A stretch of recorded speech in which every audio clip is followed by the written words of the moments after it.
Hi, this is Grandpa from Grammy and Grandpa Reads, and today's book is a book about Christopher Columbus by Ruth Belov Gross and pictures by Syd Hoff. And it's a scholastic book.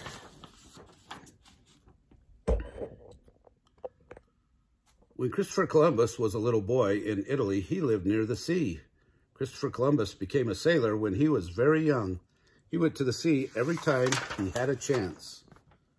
When Columbus was about 25 years old, he went to live in a country called Portugal. He earned money in Portugal by making maps for sea captains. The captains often talked to Columbus about the Indies. They said anyone who could sail to the Indies would get rich, but the Indies were far away. To get there, a ship would have to sail all the way around Africa. It would be a long and dangerous voyage. Christopher Columbus said he thought there was an easier way to get to the Indies.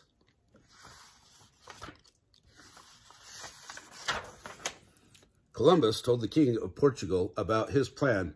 He asked the king to give him ships and men to make the voyage. The king turned him down, so Columbus went to ask the Queen of Spain. When he got to Spain, he had to wait 9 months just to see the Queen. When he waited 6 more years for the Queen to make up her mind, first the Queen said maybe, then the Queen said no.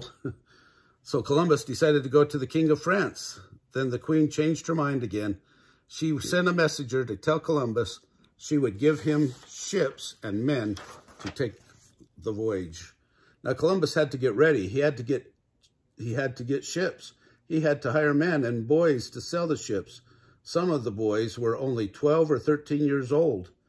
He had to load the ships with enough food for a year. Christopher Columbus and his ships, the Nina, the Pinta, and the Santa Maria, left Spain on August 3rd, 1492. That was almost 500 years ago. Actually, that's more than 500 years ago now. The ship stopped at some Spanish islands to fix the Pinta and get more food. They stayed a month. Then they headed west to find the Indies. On board the ships, everyone had a job to do. The youngest boy watched the hourglass. He was supposed to call out the time every half hour. The sailors had one hot meal every day. The rest of the time, they ate snacks like a sardine and a cracker. Sometimes the sailors caught a fish. The captain of the ship slept in a bunk. The sailors slept any place they could. No one took a bath, but sometimes the sailors went swimming. Every evening they said their prayers together, and then they all sang a hymn. 2 weeks went by. On September 25th, the sailors thought they saw land, but it was only a cloud. Another week went by. The men had never been at sea this long before. They were sick and tired of the whole voyage. The men grew more and more angry. They had been sailing for a month now. On October 10th, Columbus gave them his promise. If we do not come to the Indies in 3 days, he said, we will turn back. On October 11th, the men looked up at the sky. They looked down at the water. They saw signs that land was near. On the morning of October 12th, 1492, the ships came to a bountiful white beach. It was an island in the Bahamas, not far from Florida. Columbus and the officers of the 3 ships put on their best clothes and went ashore. They knelt on the ground and wept with joy. Columbus had the feeling that there were people on the beach watching him. He was right. He was sure he was in the Indies, so he called the people Indians. Columbus gave the Indians some red wool, caps, and some glass beads, and some little brass bells. The Indians gave the sailors some parrots and some spears and some cotton thread. They used sign language to talk to each other. Some of the Indians had gold rings in their noses. Columbus asked the Indians where the gold came from, and they told him. For the next 2.5 months, Columbus and his men went looking for gold. They explored many islands and saw many things that they had never seen before. Fields of corn, sweet potatoes, big lizards, bright-colored fish, dogs that didn't bark, mockingbirds, huts with thatched roofs, hammocks, boats made out of tree trunks, but they didn't find any gold. Then an old man on the island of Hispaniola told Columbus where he would find gold for sure. A few days later, the ships anchored near an Indian village. More than 1,000 Indians came to visit the ships. All the Indians gave presents to the sailors. Some of the sailors got bits of gold. Columbus got the best present of all, a belt with a solid gold buckle. It was like a party. Everybody had a good time for 2 days and 2 nights. The party ended on December 24th, 1492, Christmas Eve. Everyone on the Santa Maria was very tired and went to sleep. While they slept, the ship ran aground and was wrecked. Christopher Columbus had only one ship now, the Nina. The Pinta had gone off to look for gold, and nobody knew where she was. Columbus thought he'd better sail back to Spain right away. The Nina couldn't hold everybody, so Columbus left some of the men behind. The men were glad. They wanted to keep looking for gold. They were hoping to find gold mines.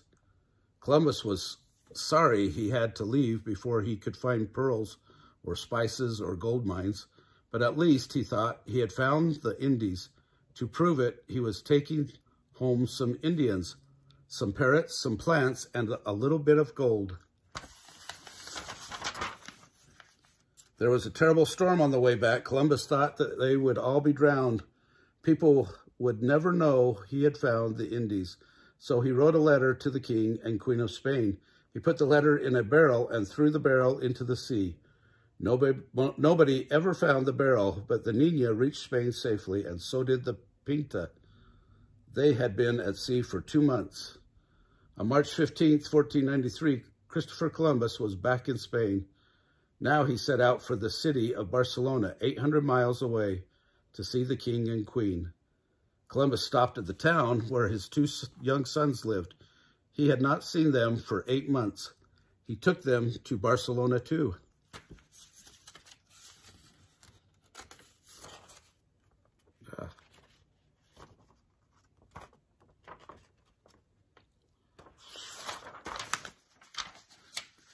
The King and Queen of Spain stood when Christopher Columbus entered the room.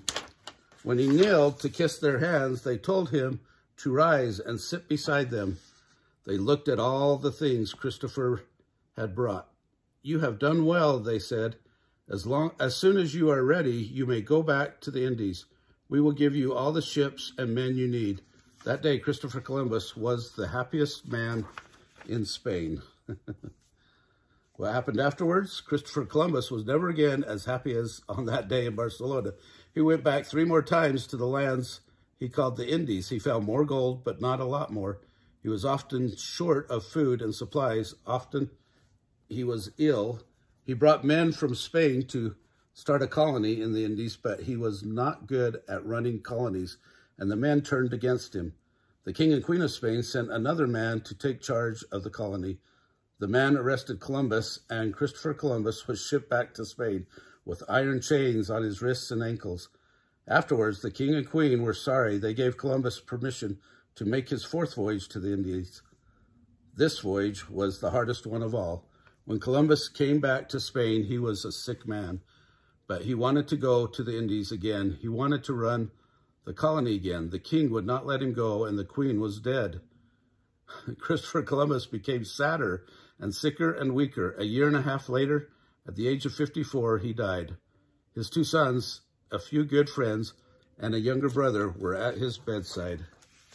And this kind of Christopher Columbus thought he had found the Indies. He really discovered America. So there you go. Well, that gives you a little bit of history on Christopher Columbus. Hope you enjoyed that story. Remember, smash the like button down below, subscribe to our channel, and watch the playlist for history.